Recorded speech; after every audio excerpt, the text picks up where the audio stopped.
You're going to hear us do that all over again without the fumbles. That's what I was trying to do too. All right, let's try it again. Let's see. Taking it from the top. Rewind, Tippy. rewind. Oh, my people. Moving to the IT team. Hey. Oh, here we go. Here we go. We are. This is live radio, and this is what happens when someone wasn't ready. But we ready now. We ready now. All right. Gonna hit it from the top. Welcome to the show that talks about Tulsa. People making a difference in the Tulsa community. Special guest interviews, spotlighting local businesses to covering important issues within the community no one else is talking about. The hot topics and more. Ladies and gentlemen, this is World One Development's News You Can Use with your host, Mr. Charles Harper and Miss Damali Wilson. All right, here we go. Good afternoon, everyone, and welcome to World One Development's News You Can Use. We want to thank everyone for either listening on the radio, watching us on Facebook Live, and on www.KBOB899.com, or tuning into any of the News You Can Use media networks, which are powered by World One Development. We really appreciate that.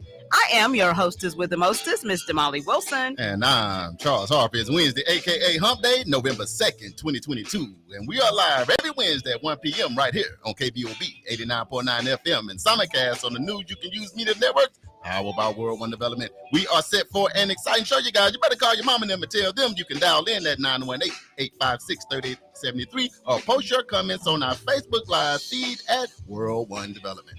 On today's show, the police report with Lieutenant DeLorean Sanders.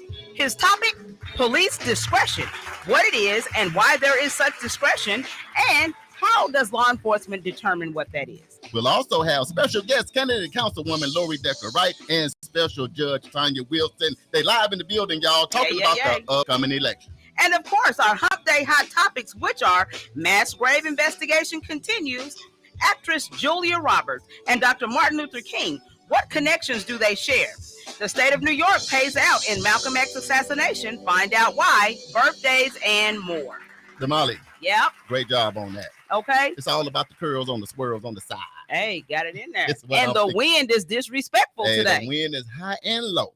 So you know what you got to make sure time, right? You hold your edges together today because it will blow your wig right off. Right off. And the real you will be revealed. Okay. Thank God mine is attached. But I tell you what, we are loaded for a show. Y'all been calling me all morning and emailing me. I told y'all, you just got to hold on because everybody going to be live in studio with us. So we going to get ready for a show. So start sharing that video right now. It's a lot of people already in here. So we're going to go ahead and get this thing started. So as you guys know, News You Can Use is all about shedding some light on the positive happenings in our community. There are many great businesses, programs, and events occurring in our neighborhood, and we felt the community needed to hear about those things, one, so we can support, and two, so we can be informed. Hey, y'all, I'm Charles Harper, Executive Director of World One Development, which includes fitting back in EdgeRec Youth and Family Fund Center, 36th Street North Event Center, and Oklahoma Community Support Coalition. My job, because the world wants to know, is financial stability and infrastructure for all of our community development projects, and I am so excited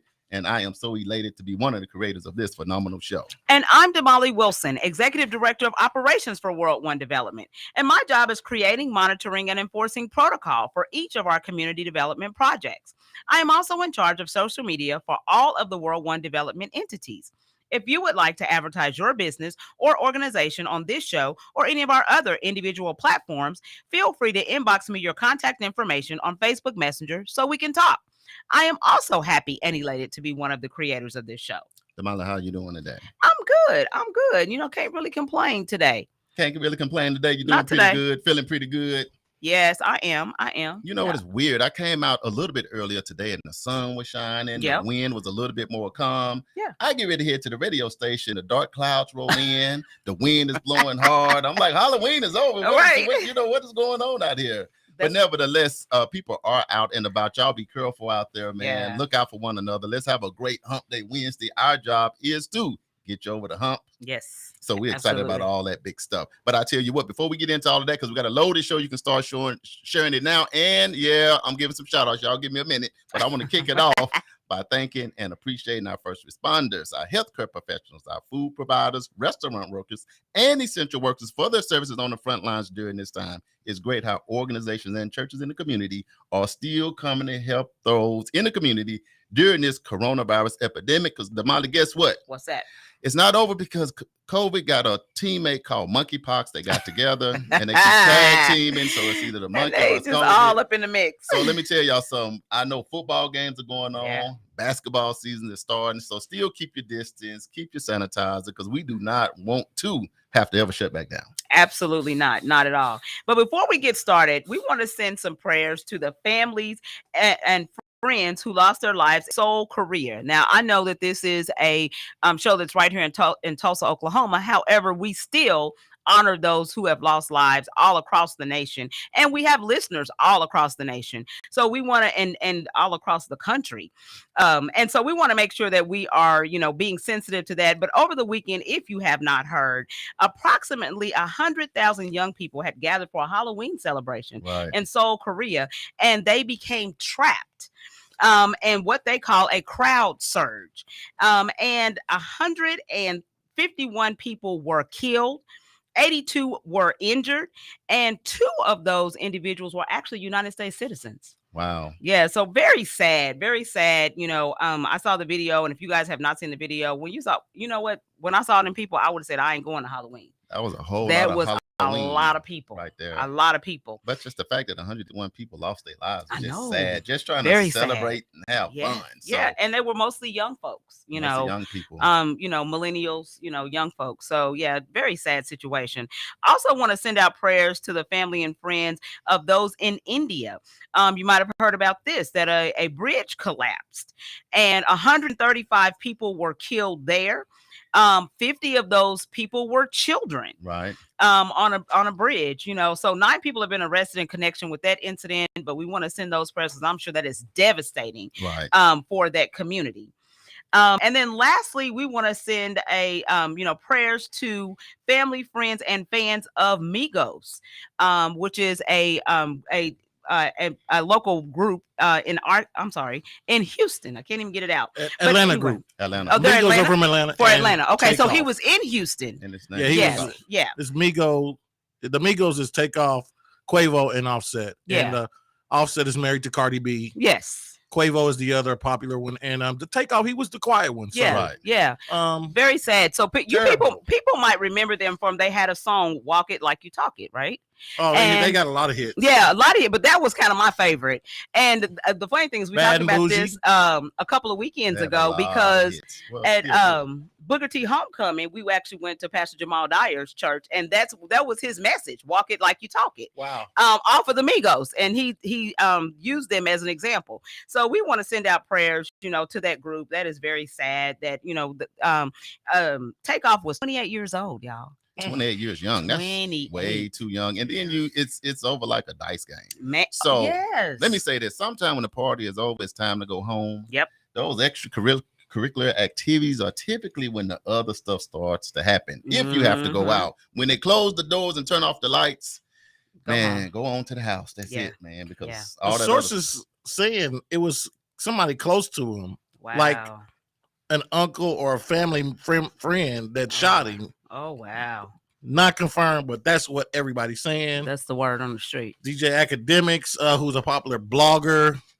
supposedly has already solved the crime for the police on Instagram and Twitter. So that's the latest news on that. Okay. And some better news. What about the Oasis Fresh Market presents the trunk and treats? Yes, we had a phenomenal time. For those of you who missed that event, you just missed a treat. I'm telling you, because there were just so many people that showed up. We had free food that we gave away, but we also had Sugar Bears there. Sugar Bears sold out of everything he had. Shout out! I got the Sugar Bears, and I'm like, man, what's going on, Marcus? Let me get a little ribs of this. He said, man, all I got is a sugar sandwich. That's all you get Sugar today. Bears is not supposed to stand for sugar sandwich. He said, man, that done cleaned me out, but quick shout out to all the partners like Utica Park Clinic, Blue Cross and Blue Shield.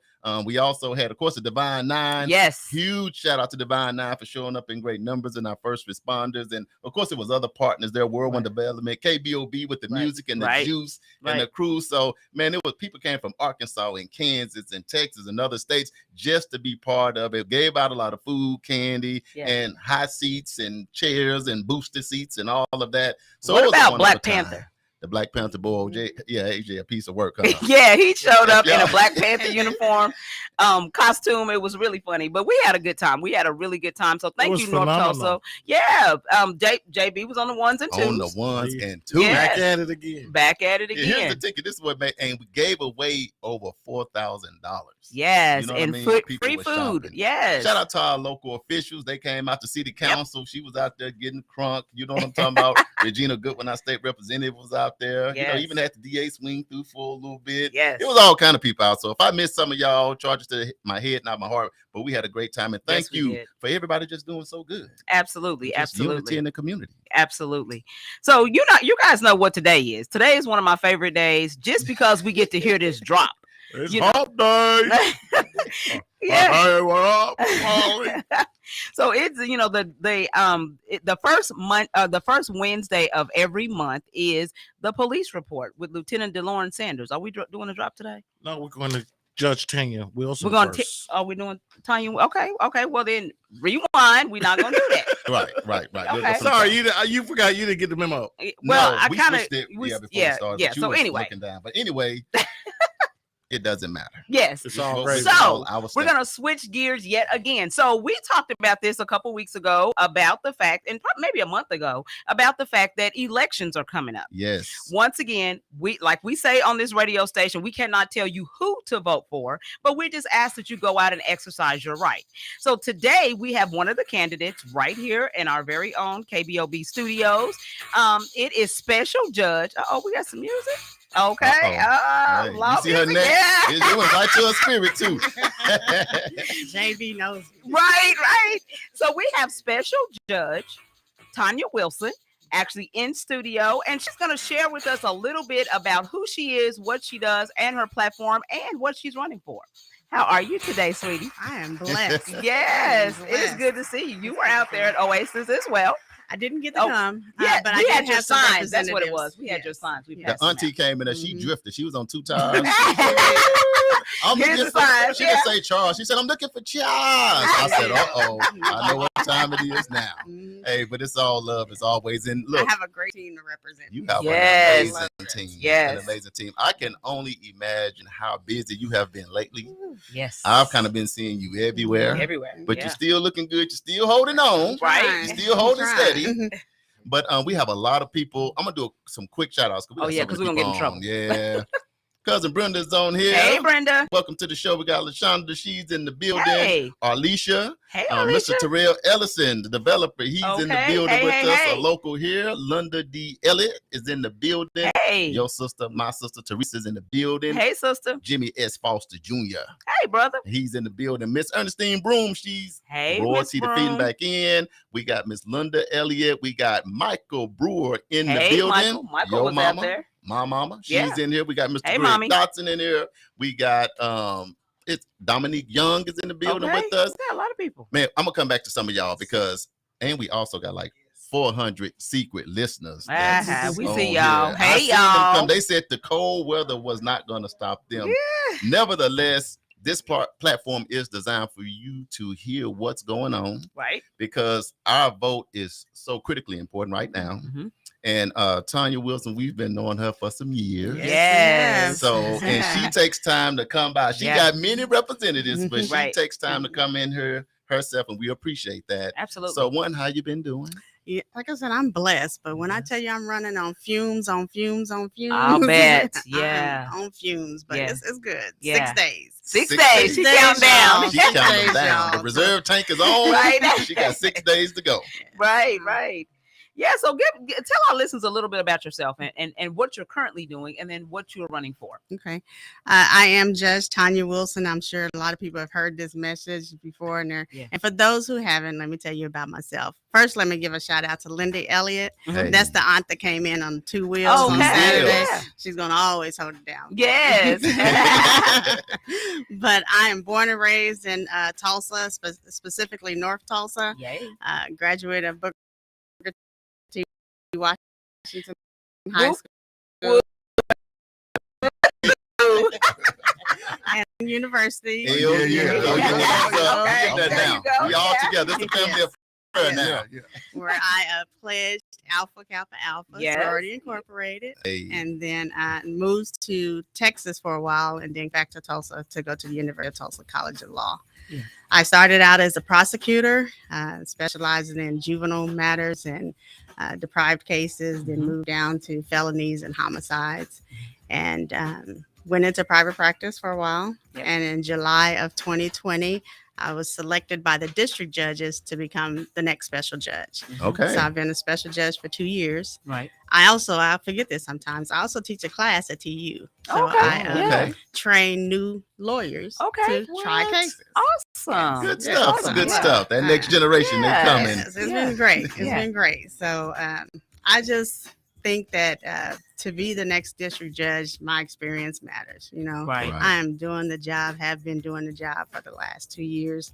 But more importantly, I'm not just focused on one area. Right. I have practiced in all areas: Yes. civil litigation, family law, guardianships, juvenile, even had a few appearances in some tribal cases. Okay. So I've touched it Right, and right. I've been there. Right. So I think, and that's what the Tulsa County and Pawnee County, because remember, you got to remember Pawnee. Yes. Right, Yes. right. That's what those voters need, is a district judge that knows the law and has the experience. Right. I don't know how many times I can say that. Experience. Right. And I have it.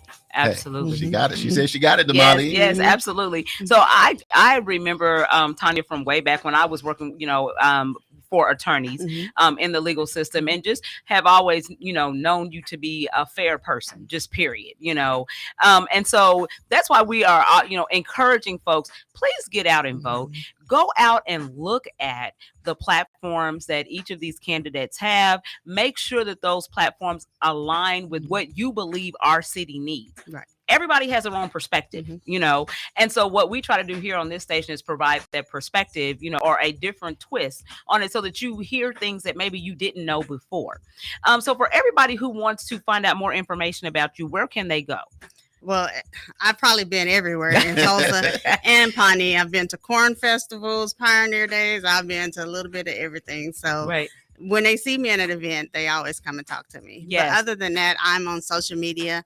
I'm on Elect Judge Tanya Wilson. That's Okay. my platform Okay. on Facebook, Twitter, and Instagram. You Okay. go there, you'll find out anything that you need to find out Mhm. about me, where I'm going to be on the weekends. So if you want to come out and see me and support us, you can come out.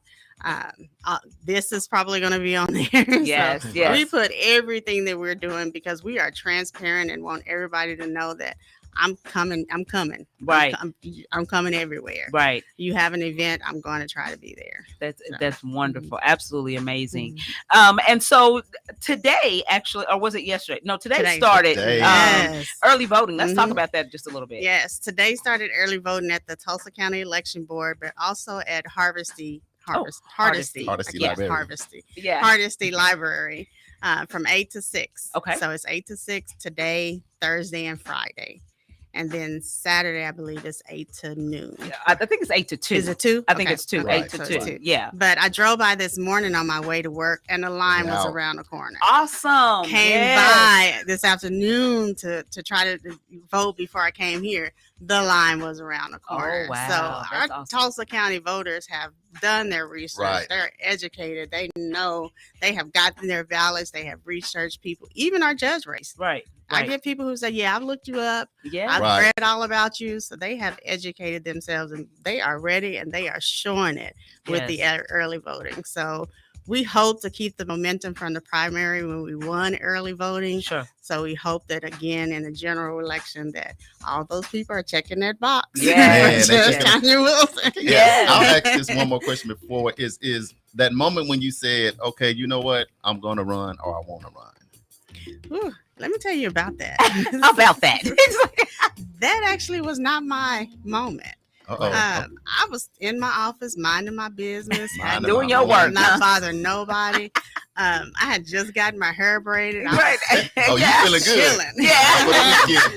So the district judge, whose position that I'm running for, she called me and said, "Hey, I'm not going to run again. Would you run for my position?" Wow. And I was like, "Huh?" I just got my braids done. Right, I just got my braids done. What?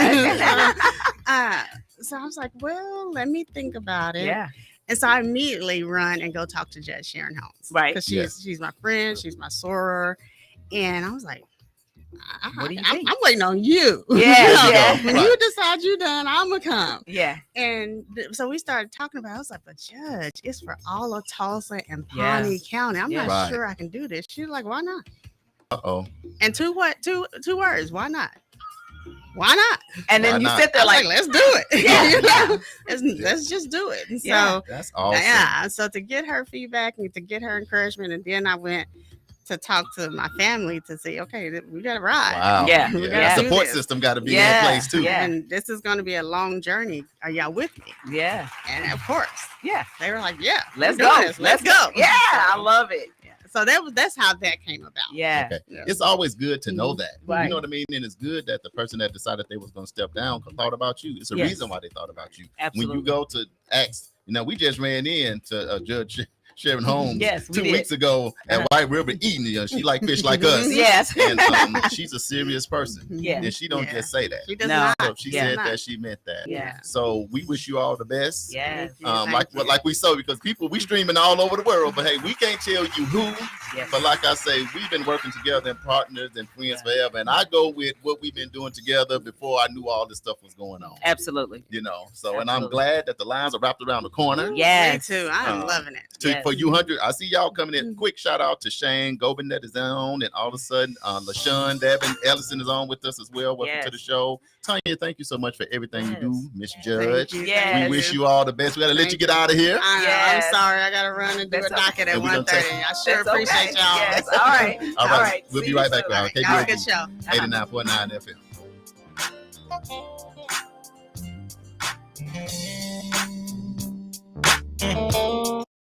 Fitting Back In is a reintegration program designed to help those released from prison to fit back into the community as productive, valuable members of society. They help schedule various classes such as anger management, substance abuse, and mental health. They also work with different programs in the community to provide job training. If you or someone you know needs help with resources in career development, employment, or housing, to find out more information, call 918-592-3500 or stop by 2121 North Harvard Avenue, Monday through Thursday from 9 a.m. to 2 p.m.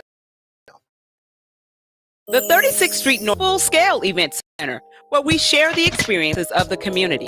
At the Event Center, you can rent space for weddings, birthday parties, receptions, concerts, Greek events, quinceañeras, and much more.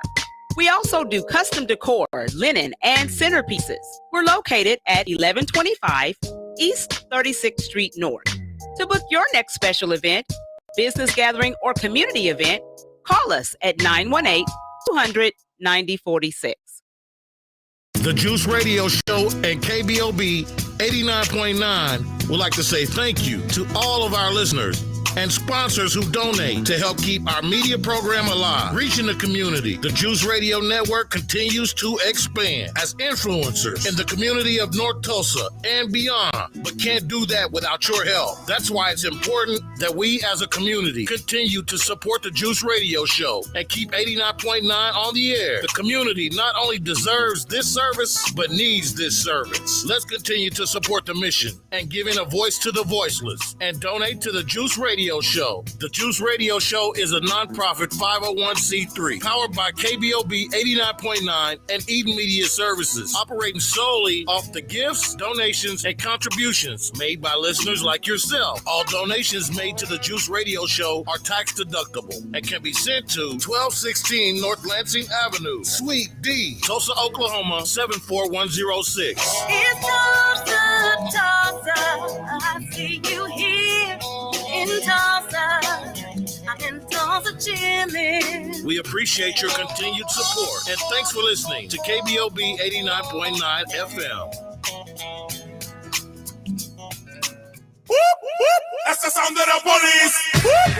And now it's time for the police report.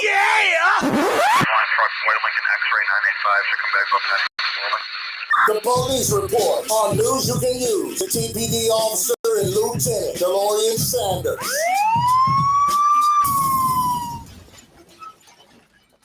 I love your drop. And we back just like to make it sound like it was a crash at the end. Boom. Boy, I love that drop, man. JB did his thing on that. Yes, love it. Hey, we back in here. KBOB 89.9 FM. We back. World One Development News. You can use the Molly. Shout out to Tanya Wilson. She came in, the special judge, and hit a home run and left. Absolutely. She got to go to work. She got to go to work. So we'll post, waiting on her. We'll post a picture with all the information on it. Hey, we can't tell you who to vote for. Just vote. But do your homework and make sure you do vote. Yes, absolutely. All right, so we're going to jump right off into police discretion. Hey, what does that mean? I know there's been a lot of upset in community because sometimes things are not regulated. Can I do this first? Sure. Lieutenant Sanders, how you doing today? Yeah, she didn't say hi. You know what I'm talking about, Fred? I got you. No, Fred, I got you. We is in the Lord, here we go. She jumped right to the business. See them Sigma man like to jump in the water right when we start. As soon as we get to the y'all really make buzz up. I got to really improve that. Hey, you've been leveling up, man. You've been with us from the beginning, so it's your party, it's your show. We just all in here to hang out with you. Yes, absolutely. Well, let him answer the question. So, how are you today? I'm good. I'm feeling real well. Okay, man. And I heard that you had a big weekend also. Yes. Oh yes, we gave a Halloween carnival at Lacey Park. Black Officer Coalition with the 5 Sigma fraternity. It was real. It turned out real well. Y'all have any candy left? They took us out. They took us out. Man, they took all the candy, Sanders. Candy and the stuffed animals. They took everything. Y'all had stuffed animals? Yes. Dang, I should have brought my grandbaby. I tell you what, it was beautiful to see all those families and all those kids. I'm telling you, and I didn't hear about no crazy stuff all weekend. Right? No. Yeah. So shout out to the officers, man. They did their thing over this weekend because it was people out and about everywhere. Yes, absolutely. So now we're going to jump into the topic of the day, which is police discretion. And, one of the things that I read while I was kind of doing a little bit of research to try to figure out, what angle we were going to come from about police discretion is that the reason there is police discretion is because a lot of times there's limited resources. And officers don't have time to wait for, I got to get a search warrant, or I got to go to a judge to get permission to go back and do this. They have to make split-second decisions, when you see something happening. So can you expound on that a little bit and what police discretion is in your opinion? Well, in my opinion, I just explain it the way we do it on the job. Sure. I'm in, I work the beat, as a supervisor. And sometimes, when we stop somebody, on a traffic stop, and they may have some misdemeanor warrants. No major warrants, just like some misdemeanor, seatbelt, a few things. We may use our discretion. We may not take them to jail on that, right? At that time, we may let them go, and it's always about the situation, even like towing a car because they don't have insurance or something. We may use our discretion on that sometimes. Yeah. Well, I'm a kind of person. Yeah, you don't have no insurance, but I see you got a baby in a car seat and a 2-year-old and 3-year-old. I might not tow your car, but I will let you know. You may not get away with just too many more times because you need to get some insurance or you need to do what you got to do. But I ain't finna make you and these babies walk down the street. Exactly. That's using our discretion right there. And some officers may do it anyway. Right. But it's up to them. But and also when, like I say, when you got warrants and stuff, may not take you on a small warrant. Especially if we want to hold that warrant. I'm not gonna take you on that warrant right now, especially with somebody I might want to talk to later, because you be hanging around in certain spots that you don't need to be at. Right. And I might have to use that warrant as my cash in to get you to come downtown and talk to me. Sure. So, so that's how we use discretion. And when you're looking at things, we got a lot of leeway. They give us a lot of leeway on certain situations. I like that. And so I love those examples that you gave, because those are the type of examples that we like to see, but then there's also the flip side. So there's pros and cons to everything. Right. And a lot of times, community can be upset with police because they feel like police officers abuse their discretion. And that sometimes some officers, like the community has distrust with them. They believe that they are more lenient on one group of people versus another group of people. Can you kind of talk to that a little bit? Well, it's kind of hard to do because we are all human too. Absolutely. And certain officers may have a certain belief on how things should go, or how they, some may be like, hey, I don't care what it is, going to jail, you got to want you going. Right. And, some, it just depends on the situation.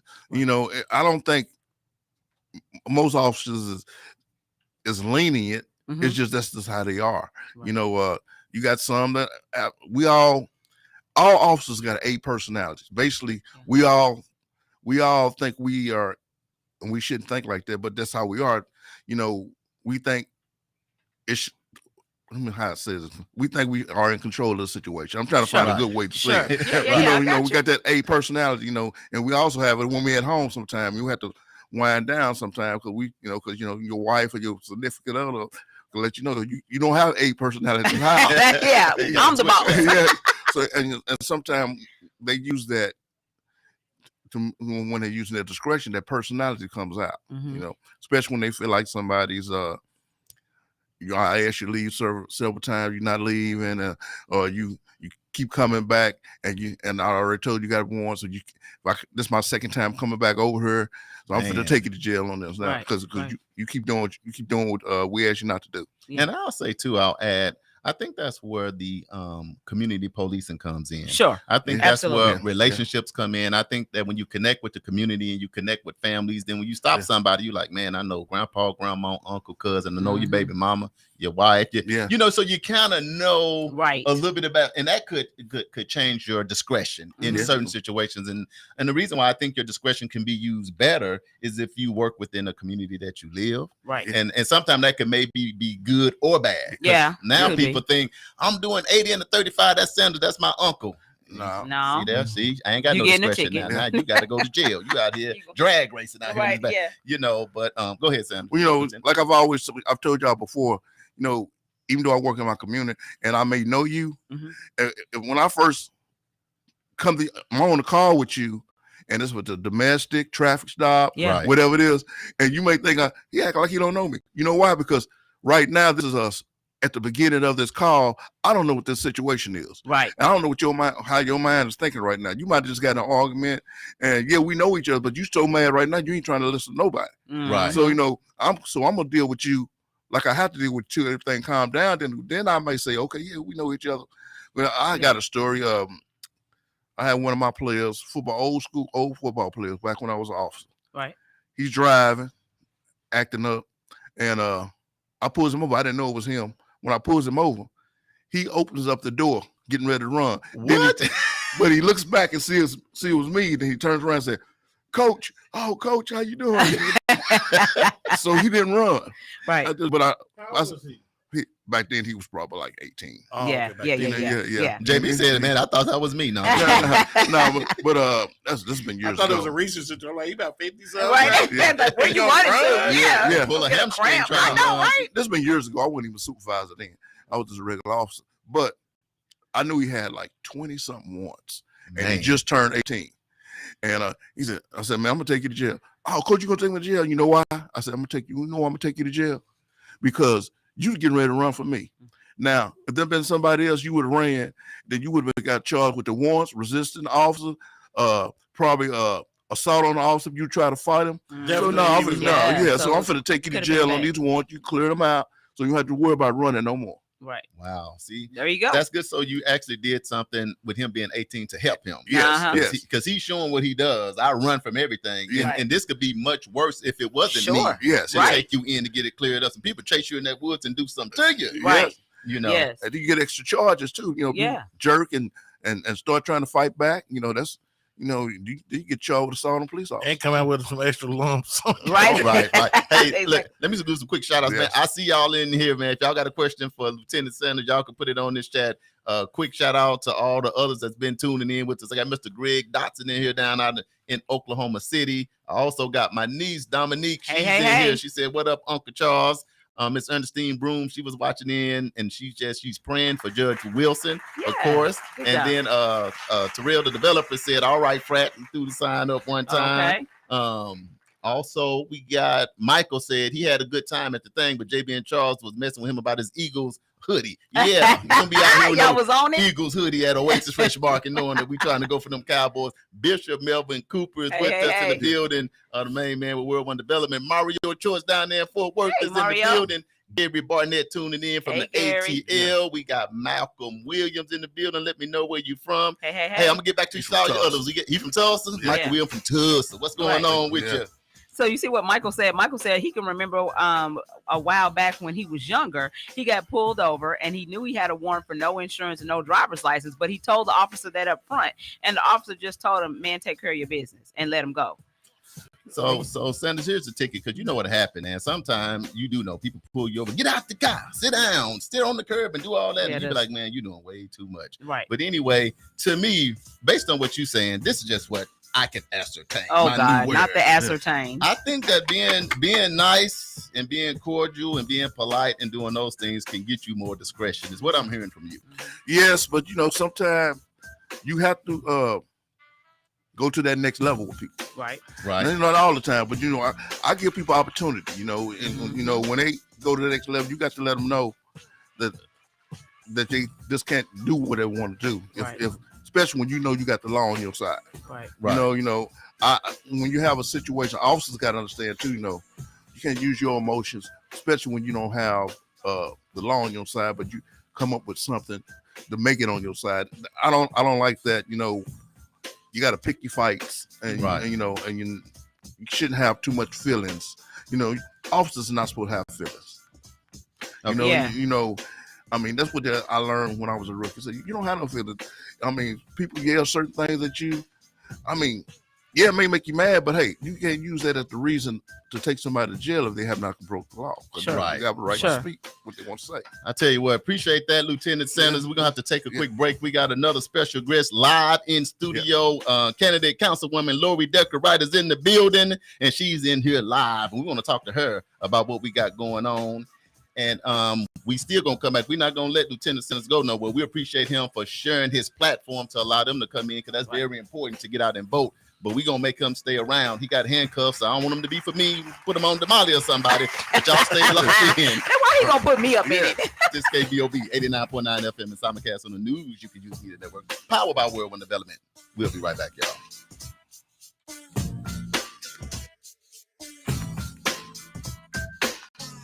Tulsa, Oklahoma. Get ready for the Soulfly Comedy Tour. You love me? I love you too. Lou, get up. Let me see. Now sit down. Hey man, you already know what time it is. Your boy DCO Fly Baby. DC Young Fly is popping up in your city for one night only. Saturday, December 10th at the Tulsa Theater. Ooh, turn around, mama. Show. Ooh, boy, all on the back of your head. Ooh. That's right. It's DC Young Fly and Friends with special surprise guests. Yes. I didn't know about it. Tickets are on sale now at TulsaTheater.com. The Soulfly Comedy Tour. Powered by Vincent Kanye. Produced by the Pop-Up Comedy Series. The 36th Street North Event Center is a full-scale event center where we share the experiences of the community. At the event center, you can rent space for weddings, birthday parties, receptions, concerts, Greek events, quinceañeras, and much more. We also do custom decor, linen, and centerpieces. We're located at 1125 East 36th Street North. To book your next special event, business gathering, or community event, call us at 918-200-9046. Fitting Back In is a reintegration program designed to help those released from prison to fit back into the community as productive, valuable members of society. They help schedule various classes such as anger management, substance abuse, and mental health. They also work with different programs in the community to provide job training. If you or someone you know needs help with resources in career development, employment, or housing, to find out more information, call 918-592-3500 or stop by 2121 North Harvard Avenue, Monday through Thursday from 9 a.m. to 2 p.m. And now more of News You Can Use right here on KBOB. Man, Damala, we back in here. We back in here. Oh, this is a hot show to know. We got a lot of people rolling with us all over the world, y'all. I'm trying to keep up, boy. Y'all get y'all a chance now. Y'all work with it now. Boy, we went Tanya Wilson here, the home one, and then Lieutenant Sanders, as always, gave us some of that good stuff. When he pull you over, don't run. He still Don't do take it. You in. Right. Still might have to take you in. So now we have another guest, special guest in studio with us. And like we said, it's election season and we need to bring you all information so that you can make the appropriate choices when you get to the polls.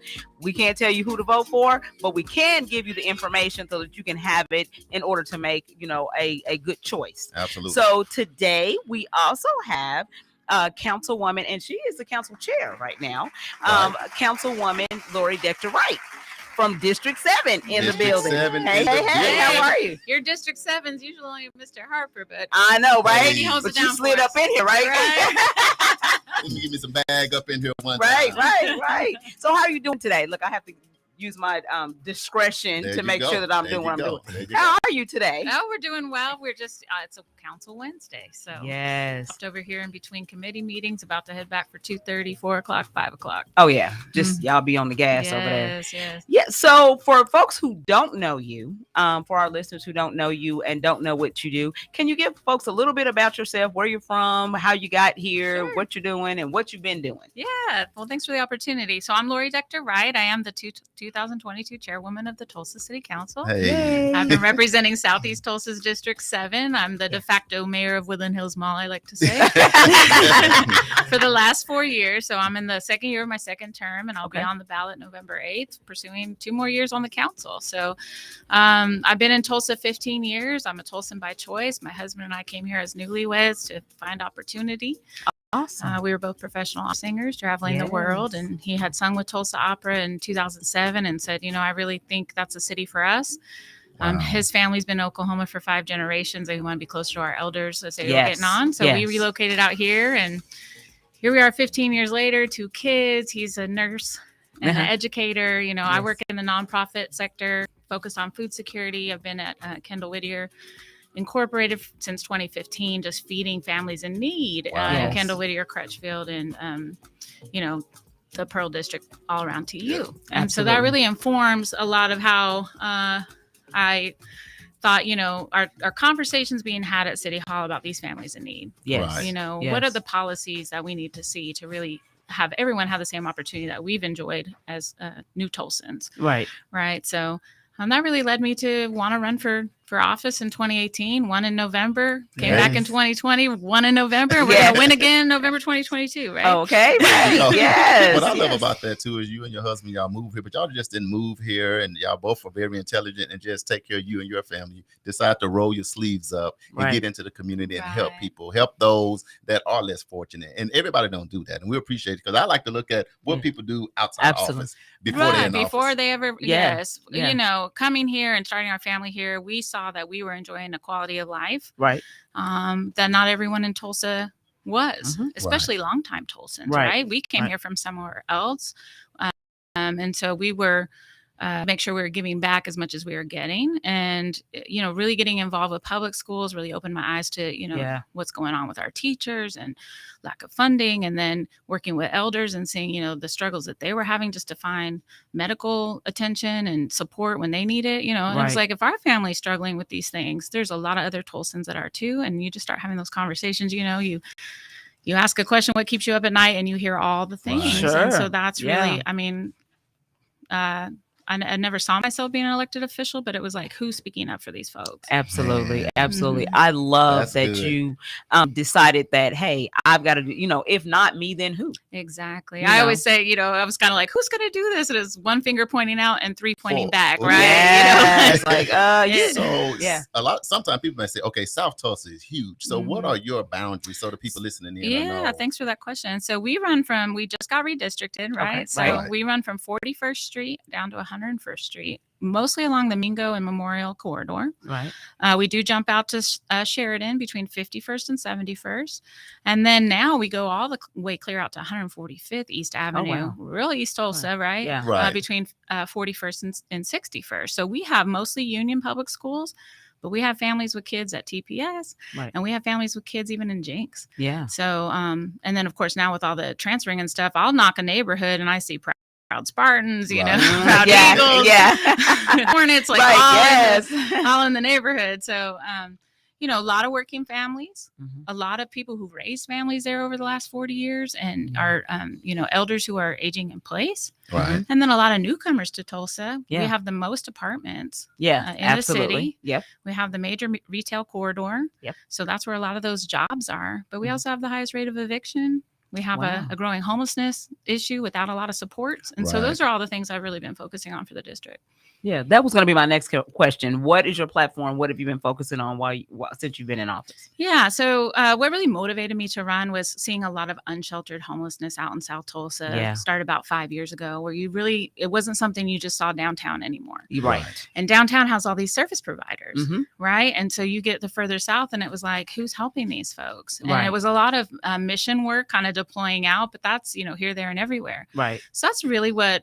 When I first ran in 2018 is what's going on with housing and homelessness. That's where I Mhm. learned, we have an eviction problem, specifically in District 7. Right. Tulsa County is 11th in the nation for evictions. Oh, wow. And District 7 is number 1 in Tulsa County. Oh, Isn't wow. that So you tough? can Yeah. see how that can lead to unsheltered homelessness, Yeah. destabilized families where kids are bouncing around from school to school. So I started to learn more about that. We are Woodland Hills Mall, a regional shopping center. That means a lot of low-wage workers, right? Mhm. And so people are struggling. They're working, Right. but they're struggling to keep the roof over their head and food on the table. Union Public Schools is 70% free and reduced breakfast and lunch. That's a poverty indicator. Wow. Right. I think a lot of people think South Tulsa, everyone's in gated communities about on to golf say that. courses, right? Right. 70%. 70%. So, there's working class and families on the edge who are just trying to keep it together. They want their kids in Union. Mhm. They want the opportunities that South Tulsa has for families, but they're struggling. And Right. so, and again, a lot of the senior citizens who haven't downsized these 3,000 square foot homes. Yeah. They might be Right. living in, the downstairs, but they have needs too. Right. So those are all the reasons I ran. Housing, I've established myself on the council as kind of the housing policy point person because that is the number one issue in my community. Sure. Neighborhood safety, right? We have a lot of traffic, a lot of high speed. Right. That is not helpful. We have a lot of petty crime, right? Because of the retail environment, Mhm. crimes of opportunity in neighborhoods where people leave, and the officer can talk about that. People can leave their garage door up, and then all of a sudden somebody took something, and they leave their car unlocked in their Right. driveway. Because we're a more suburban experience. There's a lot of residents in Tulsa who live south of 51st Street and never leave because they have all the amenities they need. But Sure. then, they also have challenges too. Mhm. And so we do enjoy a more suburban lifestyle out there, but we are becoming more urbanized. And, a lot of my town halls are about how can you reduce your own crimes of opportunity that are happening in your neighborhoods. Porch pirating, Right. leaving your keys in your car, leaving your gun in your car. So Right. now people are, trolling our neighborhoods, looking for those cars where Mhm. they can also grab a gun. Right. And then we see what happens out on the street with those guns, with juveniles and, criminals. So Right. those are the issues we focus on. I'm really grateful to Major Alexander with Mingo Valley Division. He's a good Oh, yes. partner Mhm. in Definitely. coming and Yeah. helping. We've worked with Crime Stoppers to really amplify what neighbors can do. Neighborhood Watch and Alert Neighbor program. So those are the things I've been working on. And just also revitalization of the corridor. We produce more than 20% of the revenues that fund city services, right? Because we're all funded yeah. on retail sales taxes. Right. Right. Yeah. So Woodland Hills Mall cannot fail. Yeah. Yes. So we just Absolutely. we just came from a discussion. So we're bringing $132 million investment to the old Sears Oh yeah. Shields Sporting Goods coming in. We just have the 2 executives at council today. They'll be at 5. We're taking that vote. So that is going to be transformative, not just for District 7, but for the region, for the city. And, you know, it's a good opportunity to take a space that right now is empty and not doing anything productive, right? And revitalize and lift the whole corridor up. So what you're saying, it is a myth that everybody in South Tulsa is not living up on the hill in the gated community. That's a myth, because everything you're saying is like totally opposite. Well, first of all, I don't live in a gated community, so let's start there. I've been a renter my whole life. One of the things that Tulsa did offer my family's opportunity to build generational wealth with buying a house, right? And we bought the worst house on the block. But yeah, there's a lot of working class families, a lot of middle class families, but you know, with inflation and medical costs and everything else, it is not all, you know, manicured lawns and and golf courses. I know when I saw you have to fight for those individuals in those apartments that were really bad, and it was going on and on. So Vista Shadow Mountain, you know, just was life safety issue, and that's nearly 600 units right there at 61st and Memorial. That's People were shocked because it used to be the place to be. It did, right? Yes, That I was the remember spot, that. right? Yes. So over 40 years, it just declined, and you know, transferred ownership, and you know, Oklahoma's 3rd in the nation for corporate home ownership, and so we got these out-of-state operators. They don't care about Oklahomans. They've never been to Tulsa. We're just a investment in their portfolio, and you know, through a series of events, it went from just like not great to actually you got to get out of here because it's not a safe place to be. And so I'm very proud of the fire marshals and for working in neighborhoods and the health department. That was not an easy decision. We had to rapidly relocate 120 households. That's great. That's hard. You know, and these are folks that had babies and you know, elders who had been there 20 years and folks that just came out of the hospital, and we had to relocate them really fast. And I thank you all for amplifying. And you know, it was community from across Tulsa that showed up and helped. And I'm just so grateful that we were able to get those folks moved into hotels and into housing, because the alternative would have been, you know, maybe more people out on the street. People popping in saying my district. So you city council. My sister said she used to live there in 2012. So at Vista Shadow Mountain. Okay, shout out to our out of towners, Mr. Energizer tuning in from Little Rock, Arkansas. World One Development kicking it off one time, and then Polo Powell out of St. Louis. He said he just want to let people know that he's in the house as well. We here live with District 7 City Councilwoman. Your city council. Here's the ticket. How do you, like you say, you in between meetings now? I can only imagine being your city council, then you're also the chair and you running again. Are you a triplet? Is it another one? I mean, how do you balance all that? Funny enough, I actually have a twin brother, but he's in Kansas, so he's not helping. I have a lot of help at home. We're a multi-generational household. My mom lives with us. I have 2 kids. And so she holds it down a lot right now, because my husband is also, he's a nurse. He's a nurse educator. He just closed a show at Theater Tulsa. So we're kind of doing all the things. Campaigning does take it out of you. It can be very distracting. We came 9 votes short in August. So that was hard, right? Like 9 votes short. We got to run another 8 weeks. So we're just down until the last 6 days. It's early voting started today, and we see the finish line. And I know, I feel I've done a good job in the last 4 years. I'm not perfect, but I know, especially through a pandemic leading through these times, I'm proud of the work we've been able to do as a team at City of Tulsa, and certainly amplify those needs in District 7 that I think sometimes people make assumptions, right? South Tulsa, it's all good. You know, they don't have struggles. We all do. We all have struggles. We all have joys. Another joy is 60-acre park we announced. South Tulsa's got the most concrete in the city. We don't have trees and open spaces that you have in other areas. I mean, you know, so I'm grateful that we can preserve those 60 acres and really activate that space for people to enjoy and recreate for the next 100 years, right? Yes, absolutely. So city council chair, are you like a referee for the other 8 councilors? No. More like a team captain. Totally different perspective. So the way it works on the council, right? There's 9 seats. We each represent about 45 to 46,000 Tulsans. Yes. We're elected every 2 years. And then when we come together as a body of 9, we elect a chair and a vice chair. And I'm proud to say I was unanimously elected by my colleagues. Awesome. Yeah, that's awesome. Yeah, that's good stuff. And we try to have continuity. So I was vice chair to Counselor Hall Harper in 2021. That got me ready to come in for 2022. Now Counselor Patrick is finishing up being vice chair. She will be coming in as chairwoman. Yes. And it just creates continuity on our budget committees, on our HR committees, those places where you want someone that's been there 3 or 4 years, Right. and understands how the decision making has been made. And then out in the community, oftentimes, the chairwoman or chairman or, at these events representing the whole council. And then when the mayor puts his committees together, oftentimes it's what we call council leadership. So it's usually going to be your chair, your vice chair, and sometimes your immediate past chairs. So you can see where that leadership is needed and that continuity, right? Then institutional knowledge. Let's do this, Damali. They're gonna hit us with the music, and then I know the councilwoman, she don't want to be writing no checks, and I don't have no money. Do you have any change? No, so we no won't change. want to do that. So we want to make sure you let the people know, because there's a lot of people on here from all over the city. What are the main things you want them to remember as they get out to vote today Yes. with early voting and on November 8th? Yes. So we have early voting that started today. Yes. If you're in South Tulsa County now, Glenpool, Bixby, everything else, you can't vote in my race. But at the Hardesty Library at 93rd and South Memorial, we have a spot there. So if you're in District 7, that's a good place to go right now and cast your vote. Right. One thing to remember, this is a municipal race. We are nonpartisan. So we're not on the big ballot with the governor and all those races that you've been seeing all the TV commercials about. We're on a separate piece of paper, just 2 names. And I'm asking people to mark the box next to my name again. But you can do that now through Saturday, either at, the election board on Denver, but if you're out in South Tulsa at the Hardesty Library. And then on Tuesday between 7 a.m. and 7 p.m., as long as you're in line, you get to cast your vote at your regular voting spot. I do encourage folks to confirm that place. It's changed over the years, especially with redistricting. Make sure you know where to go.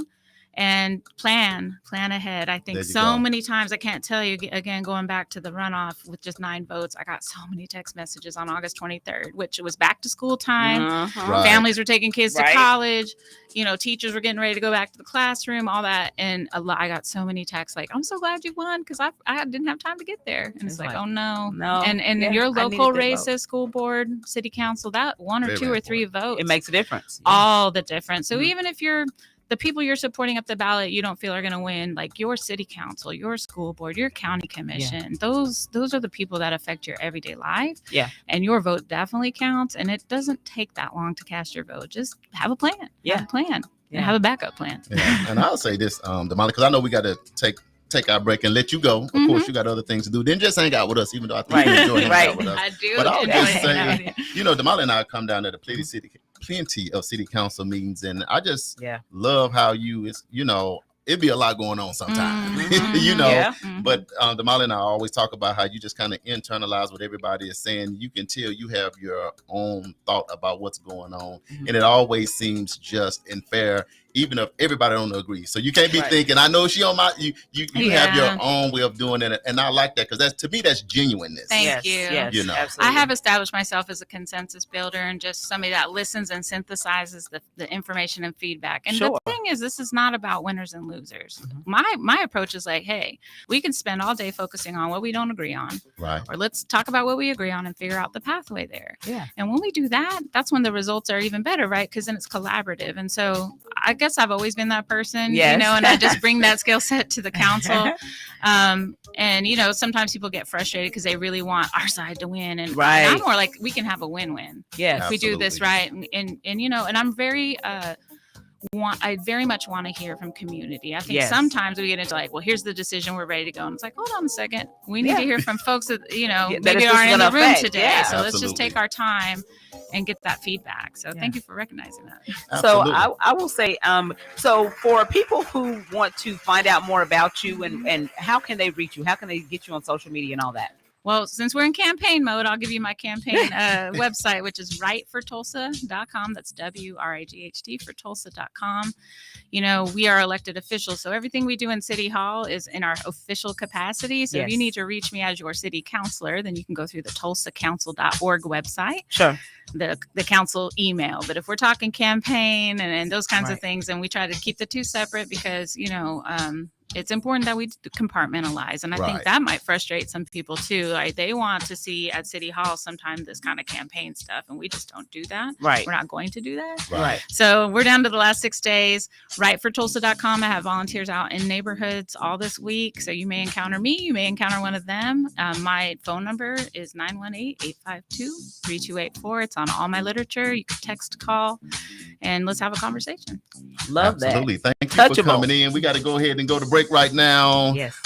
Lori Decker, City Council Chairwoman, and a whole lot of other things. She's here switching 5 hats. She's doing a good job. But we appreciate you for taking time to come in and talk to the people. You didn't send a representative, you came yourself, and that means something. We got a lot of people here from all over the city. Wonderful. Including District 7. You guys make Tulsa. the decision. Again, we can't tell you who to vote for, but you know who we hang out with. If we hang out with you, then you know where we going. Yes. Well, yes, thank absolutely. you so much for your support and the opportunity to just share a little bit and get out and vote. Yes. Absolutely. Get out and vote. Your voice matters. Absolutely. This is news you can use right here on KBOB 89.9 FM and simulcast on the News You Can Use Media Network. Coming up next, we got the Hump Day Hot Topics. Y'all stay locked in, y'all.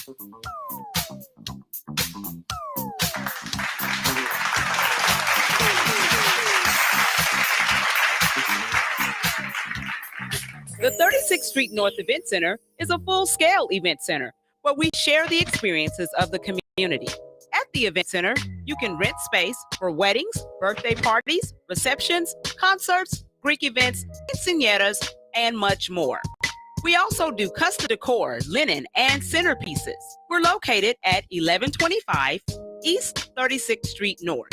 To book your next special event, business gathering, or community event, call us at 918-200-9046. The Juice Radio Show and KBOB 89.9 would like to say thank you to all of our listeners and sponsors who donate to help keep our media program alive, reaching the community. The Juice Radio Network continues to expand as influencers in the community of North Tulsa and beyond, but can't do that without your help. That's why it's important that we as a community continue to support the Juice Radio Show and keep 89.9 on the air. The community not only deserves this service, but needs this service. Let's continue to support the mission and giving a voice to the voiceless and donate to the Juice Radio Show. The Juice Radio Show is a nonprofit 501c3 powered by KBOB 89.9 and Eden Media Services, operating solely off the gifts, donations, and contributions made by listeners like yourself. All donations made to the Juice Radio Show are tax deductible and can be sent to 1216 North Lansing Avenue, Suite D, Tulsa, Oklahoma 74106. It's Tulsa, Tulsa, I see you here. In Tulsa, I'm in Tulsa chillin'. We appreciate your continued support and thanks for listening to KBOB 89.9 FM. Ladies and gentlemen, The all new KBOB 89.9 FM, Black on Black Community, yo. And now it's time for the Hump Day Hot Topics with Charles and Damali. hey, guess what day it is? Hump Day! Hey! It's Hump Day! Hey, Mike. It's the Hump Day Hot Topics on News You Can Use. Mike. Boy, when we had a police report, then we come behind it with that right there. Boy, we winning, not losing. Quick shout out again to City Councilwoman for District 7 and Chairwoman Lori Decker Wright for coming through, hanging out with the team. Another shout out to Judge Tanya Wilson for coming through. Absolutely. We appreciate you guys. Y'all be safe out there. Make sure you get out and vote. Yes. So, hot topics today. So, if you guys have not heard, Oaklawn Cemetery, they're now back in the cemetery looking for mass graves. And guess what? What? They found 21 burials so far. Wow. 21? That is in addition to the 19 that they previously found last year when they were out there. So, we had 40. Yes. And it's kind of crazy that, this is exactly what community have been saying. So the oral history that has been passed down from generation to generation by descendants of the massacre, it is actually it's true. It's what it's looking like. So what they're saying is that they can't be sure that these folks are actually from the 1921 race massacre. But they're still, looking, and there's going to be a lot of research, probably going to take at least a year. Those folks are going to be out there through November 18th, still, digging in the South Trench to see whatever else they discover. Damali, I'm going with they are at unmarked graves. Right. So, you can say why would they be there and unmarked? And you got the fact that, I was really upset when they found the children with the gunshot wounds. Yeah. The skeletal remains of that. That kind of tells you nobody was killing kids back then. And the lady with the baby in her stomach. Mm-hmm. Yeah. So there you have it. I mean, come on. And we've been out there covering it. So thank you to KBOB, because we can tell our story our way. And we go out there and we've been covering this story from the beginning. And you see guys in boxes when they 6'5" in a box, maybe for a person 5'5". Yeah, it's just kind of interesting. Disrespectful. Like, how many more places are their bodies at? Right. Yeah. These are the ones we finding. Yeah. But you hear the stuff about the Arkansas River. Yeah. You hear about you hear all of that. And here's the ticket. I'm glad we got people listening in from all over the world. You know why? Because people left here and they just dispersed and went everywhere. Everywhere, yeah. And you have to understand this could be some of your loved ones. Mm-hmm. That's what to me, that's what people got to think about. And everybody deserves a proper burial. Right. You can't just throw a mass grave. So, guys, if you've just been listening and following this, I need to get back down here from Tulsa. If you know it's a disconnect in that family, is what I'm saying. Because you always want to honor and respect those. Because let me tell you something. You go out there, Oakland, you can feel it. Yeah, you can. I've been out there. You go out there, you can feel it. Mm-hmm. And that's people's souls and stuff crying out to like, hey, man, they just did us any kind of way. Y'all come on now. Let's get it together. Let's get it together. And this is an opportunity for Tulsa to actually get it right. Right. And so I am hopeful and prayerful that is what we do, that we actually get it right and we try to make it right. Because when you think about these individuals, in my mind, I think about the generational wealth that was lost. Right. Because these individuals are no longer with us. You don't know who those folks could have been. Correct. Or what they could have been today had they continued in the capacity that they were moving towards back then. Yeah, and I'm just going to say this quick shout out to our city councilwoman, Vanessa Hall Harper for District 1, and Christy Williams, because when they got on the Washington Post with their hands up, that kicked it off. Yeah. We rolled right into the Centennial. Then everybody was upset because remember, they just covered the bodies back up. Yeah. And we're like, man, what do y'all think y'all doing? Exactly. But at least they back on track doing the right now. I can't say doing the right thing. They're doing something. Right. It's our job as a community to make sure what that something is the right thing. So y'all stay engaged. And you got to keep it on the forefront of things too. The city will keep trying to cover it up. Right. I'm not saying the city trying to cover up, but it's been a cover up. They don't want to talk about it no more. Right. They want us to brush it under the rug and get on with our lives. Yeah. And that's not right. And here's the thing, man. I love our survivors, that the ones that we are aware of, that I'm aware of. Right. Mother Randall, Mother Fletcher, and Uncle Red, because we got to think about it. They are still here today. Right. So you got to remember this thing happened during the time that they can remember, and they still here. Right. So everything happens for a reason. So be engaged. See what's going on. Damali and I are going to go out there. We're going to get some more details and keep digging in. But y'all tune back in because it's another 21 found. Yes. So. All right. Julia Roberts says that Martin Luther King Jr. and Coretta Scott King paid the hospital bill for her birth. Wow. Did you guys know that? No, I heard it on radio this morning. Yes. So Gayle King, which everybody know, Oprah's friend, Gayle King actually did an interview with Julia Roberts back in September.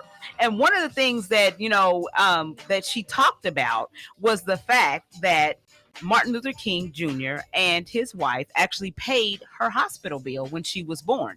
She said that her parents didn't have enough money in order to take care of the bill when she was born in 1967. And the reason why the Kings actually paid for her hospital bill is because they were looking for somewhere for their children to act. To practice acting and to learn the art of acting. And they contacted Julia Roberts' parents, who actually owned a studio, and said, hey, we would like to send our children to acting school. would you consider? And they were like, sure. Now this is a time when, black, Man. there's all of this civil unrest, crazy. Black folks are not mingling with white folks and all of that. But they were like, yes, bring them on over. So the King children were actually in acting school with Julia Roberts' parents.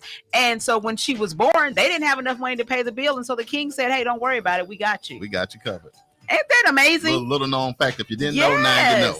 Yes, I just love that story, and I just love the fact that she was able to tell it. I love the fact that those types of things were happening. It's just things that sometimes you just don't know about. So that was something that was really good, and I really enjoyed reading that story. So the story is actually contained on our World One Development Facebook page. So if you want to go and read the story in detail, we just gave you the gist of it, but there's a lot more contained in that story. So you go check it out. Oh, here we go again. All right. Tulsa police sergeant put on restrictive duty after controversial statements. Right. So this is where we go and we talk about, we talked about a little bit earlier about police discretion. And sometimes there is a huge outcry. Right. Because community feels like there is a, I guess a difference. Different or the way that the police department handles and deals with, there's like an undercurrent. That's right. What I'm looking for, an undercurrent of how they actually work and how they actually operate, and it's not conducive to what community feels like they should do. But and so I'll just say this, and there was a training that actually took place here last week. The trainer was Sergeant Mike Griffin, right? And he actually made a comment that has people in a total outrage. And the comment that he said was, and then there's a lot more to it, but this is the main part: nothing is more dangerous to America than a liberal white person. Wow. He talked about. Let's do this. Let's break it. We got people listening in from all over the world. We don't know. Mm-hmm. When he say liberal, then what does that mean? In my opinion, a white person who is woke, right. Who is not going along with the get along. Right. They see people for who they are instead of the way society tells them they should see. Not to be confused with millennials. Right. Absolutely. Right. So anyway, this officer says, so when the George Floyd situation took place, then there were a lot of unrest all across the nation, and Tulsa was no different. They was fed up. They had enough. Exactly. And so what he said was that it was fun, in parentheses, it was fun to smoke anti-police violence protesters during the 2020 George Floyd protests. And then he used a slur and said it was beautiful. I'm like, what? So this is the undercurrent that most citizens think that the police department runs under, and that's why it's so good that we have Lieutenant Sanders in here, so we can talk about some of these things, and because we want people to understand, it's not every person at the police department, every police officer, no, but there is a community, or there is a demographic of folks that think a certain way, and sometimes community feels like that is projected when they're out there on their beats. What I'm saying? I still will say that what is the thinking or the thought or the spirit of the top does trickle down. You say that all the time. Throughout. Yeah. Period. There's no way around that. Yeah. You know what I mean? Because, and then anything that goes up, guess what? Then they the final say so on a lot of things that go on. And I guess what bothers me is when people complain about certain things and say this is happening. People, no, just do what you're supposed to do. Don't resist, do this. But you don't understand. People are saying to do this without nothing. You just in a room with people. Right. So you feel comfortable enough to go ahead and make those statements because there are no black people in the room. There are no, you know what I'm saying? So you just feel comfortable enough to be able to make those statements. Didn't think that somebody was going to be recording the statement and that it was actually going to get out. Here's my concern about it, Damali, is the person been on the police force since like 1997. Yep. That's my issue. Yes. So you know how they do people. You can act like you're doing good all this time, but then behind door number one, this come out. Yeah. So now, how do you feel? This person has been a probation officer. Yeah. This person teaches at Tulsa Tech. Right. This person is all in schools. This person is like, when you look at his resume. I went and pulled his resume. Let's get that resume. So he's an assistant coach, assistant wrestling coach at Casher Hall, substitute teacher at Tulsa Tech. He's been on the Bureau of Alcohol, Tobacco, and Firearms. He was a special agent, a substitute teacher at Tulsa Technology Center. He's a soldier in the Oklahoma Army National Guard. And then he was doing probation and parole for a period of time. And not only that, he also was officer. He was nominated for Officer of the Year in 2010. He actually won or was a finalist for Officer of the Year in 2009 at the Tulsa Rotary Club issued that. He is on the narcotics team. He was an Officer of the Year on the Narcotics K9 division in 2010. I mean, so he has all of these accolades, right? That you would think that would not be what came out of your mouth, right, in that particular setting. Now, what you say behind closed doors at your house, that's your business. That's your business. But when we are in a professional setting, right, to me, that is just something that should not come out of your mouth. Damali, here's my question: Do you think this is a culture? Do you think it's a culture? I think it is a culture. I think it is a culture, and I think there are a lot of officers who are trying to change the narrative of that culture, because like you said, it's the spirit behind the thing. Right. Initially, police departments were formed for slavery, to catch slaves.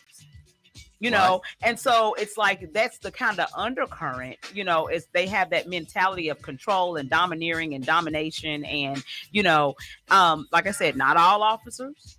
Okay, we're not saying that. Not every officer. Let's say this. That's why we do the police report. The first Wednesday of every month.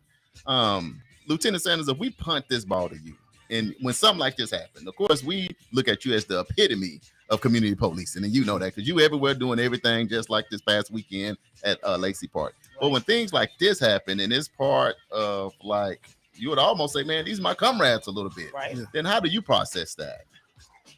Well, when I first heard about the incident and they told me who said it, we was like, I don't believe he said that because he pretty cool guy. I couldn't believe it. I couldn't believe it at first when I first heard it. Right.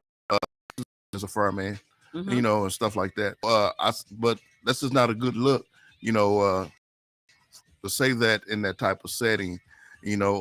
Sometimes people ask questions, and I think if you read the whole thing, I think of some kind of statement that came out that got him on that rant, and he was trying to explain something, but he just got too far into it. Right. But I think the chief made the right decision by putting him on administrative, duty right now because you got to get this investigated and get it ironed out. That's he went on one. I think it was another officer. I forgot his name. That got put on it too because he didn't report it. So he didn't say anything about it. So Lieutenant Andy McKenzie. Yeah. So I think the chief is doing what he has to do to get this straight. I don't know what's going to happen after that, but it's not my part to investigate it. Right. But he's going to look into it. But I know both of those officers, and I never considered them like that. And you're a police officer, you ain't going to think that way. Oh, yeah, you know officers that you may think act like that, and I never would consider him to be that way or talk like that. I think he got caught up in the moment. That's I'm going to put it like that. Right. Well, hopefully this will be a teachable moment, for TPD and, and give us an opportunity to be able to grow and heal from, these types of statements. Because we've got to get to a place where I totally believe in law enforcement doing their job. But I am against anybody being demeaned. It doesn't matter if you're black, white, orange. It don't matter. We're all human beings first and foremost, and we need to be treated as such, So let me ask you this, Damali. Both our degrees of criminal justice. Absolutely. We're not a judge or nothing, but we in the field when we see stuff. And man, sometimes we see officers get taken through the ringer for assumptions on stuff. Right. They embellishing stuff, making up stuff and doing all of that. Right. And you be thinking, and you like, man, I know this is a good dude. And look what they're doing with him when you know he's a good dude. Right. And there's no fact that he done something wrong. Now you have a situation like this. Well, whether he was caught up in the moment or whatever it was, right? The facts are a fact, and you was in with your own peers because you can't say nobody else tried to do some no trickery on it.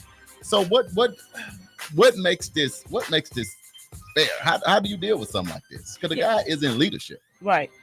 Right, exactly. So you're in leadership and you've made it up the ranks. You know, I read all of his accolades. You know, this is what he does. He's in community doing this, that, and the third. But I think there should be the same level of punishment for everybody. I don't know what his punishment is going to be. We haven't seen that yet, but I am hopeful that TPD gets it right. You know, I am hopeful that the same non-tolerance that you have on certain officers that do certain things, you have that same non-tolerance, you know, on this guy, you know, for his comments. Because to me, in my personal opinion, you don't need to be representing, you don't need to be out here on the police department, you know, if this is the way you feel behind closed doors. You know what I'm saying? Like what else? How deep does this really run? That's the question for me. How deep does it go? I just, you know, here's the ticket. It to me, it's different if you're 25 years old. Absolutely. But man, when you've been in since 1997, I look at that differently just because. So if you ask me, I think some things should go back just looking at this person progression, because of course this must be two different faces going on. Right. Because at the end of the day in private, like Lieutenant Sanders said, man, I was like shocked. It's kind of like all of a sudden when the pastor touched somebody. He's been a pastor for 30 years. Yeah. You know, you can't, like, what? Your assumption can't be, oh, he touched one person. Because there's certain ways of thinking that are learned, that is behavior, and who else. So I just hope, caught. Yeah, so I really hope it's a way that they can find to really address the issue. You know. What you think, JB Smooth? Yeah. I think that it's not right, but it ain't wrong either, because that man was exercising his freedom of speech. I mean, everybody's entitled to their own opinion. And yeah, but I think that there's a level. When you in a position like that, yeah, I understand that. But when you said, he said the best thing to happen to America was liberal white kids, or what was the statement again? The worst. The worst thing? Yeah. That's totally different. Yeah, that's he said there's nothing more dangerous to America than a liberal white person. You just gotta kind of be like, what did you mean when you said that? Maybe you said the wrong thing, meant something else. No, because he kept going. He kept going. He said the dumb white kid that thinks playing video games with purple hair is his life's goal. He's the biggest problem. I'm not just saying this to you. Nothing is more dangerous to America than a liberal white person. And I think he was saying that because at the time, you know, white people were standing up for black people that couldn't speak for themselves. Correct. That's what was going on. And once you got that support from everybody, not just whites, blacks, Asians, it don't matter what race it was, people was literally fed up with the police brutality. Right. And the George Floyd thing, we seen it firsthand, was devastating to everyone. Right. And people just, I mean, I went to Seattle, man, and they defunded the police up there. And you can tell it changed the entire trajectory of how the city moves. You don't even hardly see police unless you're downtown. Well, I just think that your choice of words when you say it was fun to smoke the anti-police violent protesters. Was he in Seattle? Because no, they were talking about on 71st. Yeah. They didn't smoke nobody. Right.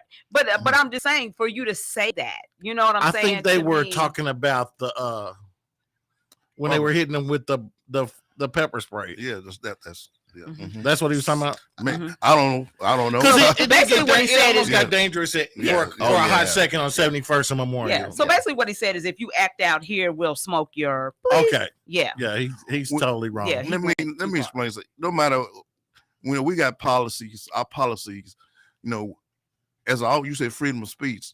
You know, as an officer, I can write certain things on Facebook. I can get in trouble. Yeah. Right. You know, even, you know, when you represent this, there's a code of conduct. Yeah, the department of it, and when you say certain things, I mean, it can get you investigated, and that's what's happening here.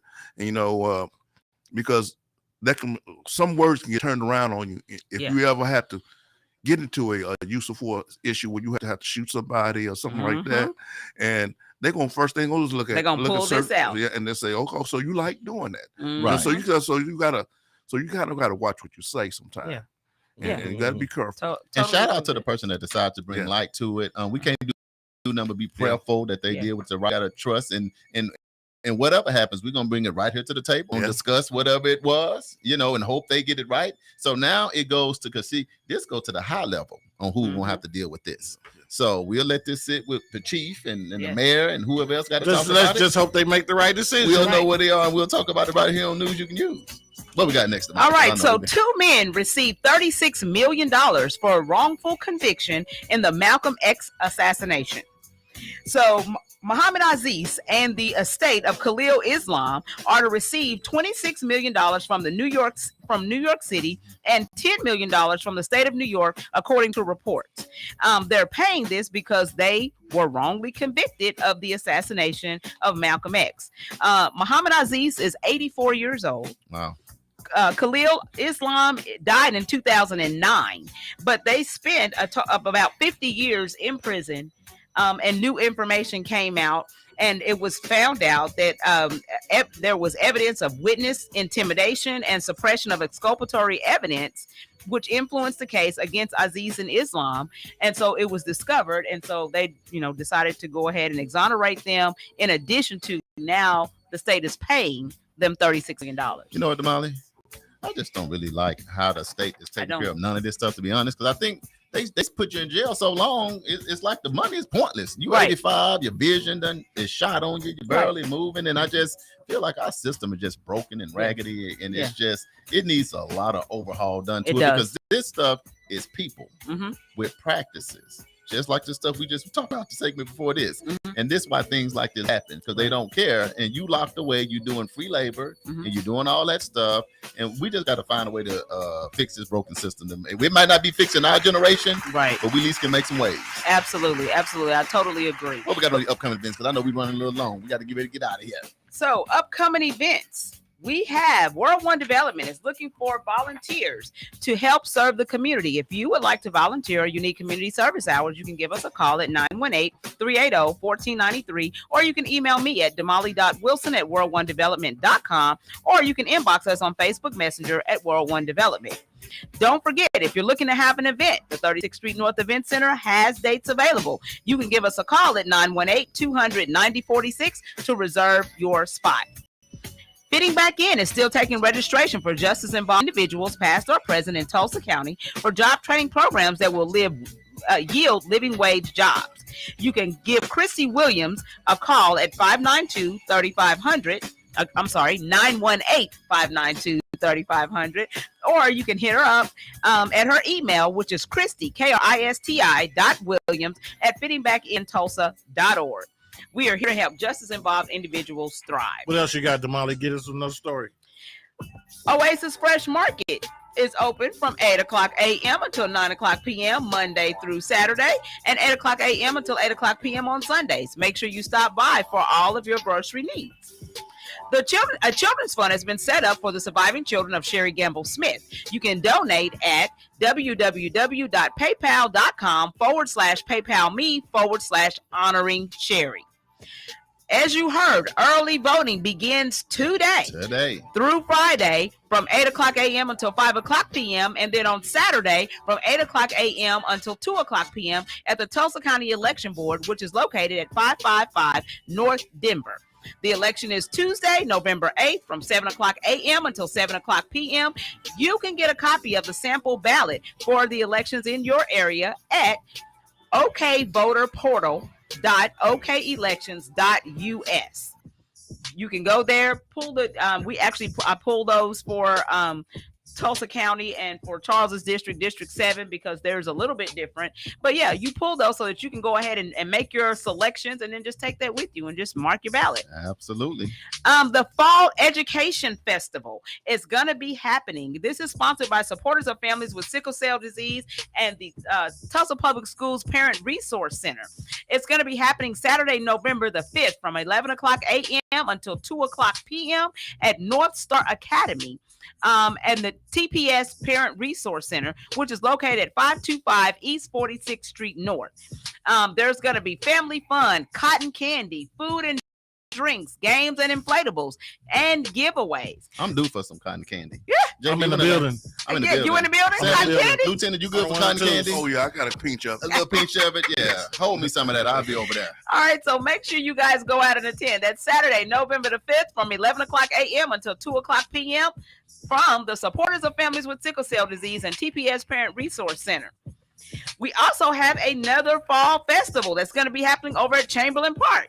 It's going to happen on Saturday, November the 5th from 3 o'clock p.m. until 6 o'clock p.m. They're also going to have food, entertainment, and fun. And they want to hear from you. So come give your input on the future of Chamberlain Park. They're going to hear from me on the food first. We're going to start right there. And then we so can you talk got about food. the future. List, you got Back food to all back. day, 11 to 2 and 3 to 6. Lunch, and you food, was in breakfast, there. lunch, and dinner. And dinner all day long right here in Tulsa. It don't get no better than that. You are winning and not losing. All right, Black Panther. Starring 2. AJ. Wakanda Forever is scheduled to begin releasing internationally on November the 9th and in the United States on November 11th. So consult your local movie theater for tickets and information. Gilcrease Express Storage. I don't know if you guys have heard about this. I've heard about it. Okay. They're going to be having a ribbon cutting and grand opening. It's going to be happening on Saturday, November the 12th from 10 o'clock a.m. until 3 o'clock p.m.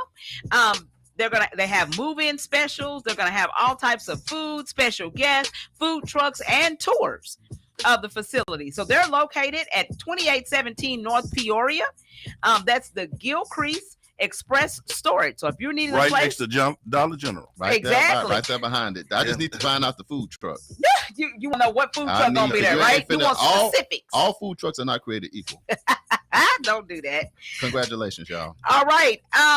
Pop-up comedy series presents So Fly Tour 2022 with DC Young Fly and Friends. It's going to be right here in Tulsa, Oklahoma on December the 10th at the Tulsa Theater. Tickets are $34.50 to $64.50. The show starts at 8:30 p.m. Doors open up at 7:30. And shout out to our friend CH. Shout out to them. That's going to be a good show. Y'all better get y'all tickets. Okay, guys, and there's lots of theater coming to Tulsa, and one of our listeners advised me of this, and I just wanted to share this with you guys. So there are several plays that are going to be coming here in the next few months.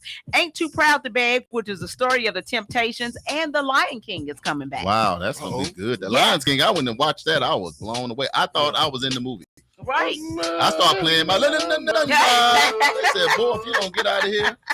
Oh, man, I got caught up. My cousin Courtney just tuned in. She said I'm super late, but hello, guys. What's going on? Hey, what's happening? All right, so you can it's going to be being brought here by Celebrity Attractions, which is at the Tulsa Broadway. And so you can go to www.celebrityattractions.com for more information. But when we start talking about there's nothing to do in Tulsa, right, that's some good stuff. Me and a buddy was talking how one day, on Facebook, they used to make a meme with the Lion King, and it'd be like, he'd be like, Dad, what's that? And it would be like, North Tulsa. Don't go there. Don't go there, yeah. But now you can't do that anymore. Right. Because there's so much great development happening on North Tulsa. Shout out to everybody that's making it happen, man. Now it says, go there, son. Right. All right, birthdays. November 3rd is Marquay Ball. That's my guy. November 4th is Jermaine Van Dyke, Sadeh Ali, and Ralph Mascow, who is our associate pastor. Hey, and he's a pilot. So, yes. Hey. All right, don't forget, you can purchase News You Can Use gear and continue the conversation on our podcast at nycu.tv. And don't forget to check out nycu.fm. You can go there to hear music 24/7. You can hear Damali's playlist and Damali's World from 10 o'clock a.m. until 12 p.m. Charles's playlist and Mr. Harper's Neighborhood from 12 o'clock p.m. to 2 p.m. The Super Mix with DJ JB Smooth from 2 o'clock p.m. to 6 p.m. The J-Bone Lounge from 6 p.m. to 10 p.m. and Rue's Love Lounge from 10 p.m. to 2 a.m. And we're doing some revamping. So that schedule is going to change. But for right now, that's what we got. My late Uncle Douglas, his birthday would have been on the 24th. Miss him. Happy birthday, late Uncle Douglas. Yeah. All right. So don't forget to hit us up on any of our social media platforms. That's World One Development, EduRec Youth and Family Fun Center, 36th Street North Event Center, or Fitting Back In Prison Reentry Program. And Francis Banks just tuned in with us, and Lori Decker right over there from her next meeting is in here with us as well. But we getting ready to get up out of here. Hello, Mama.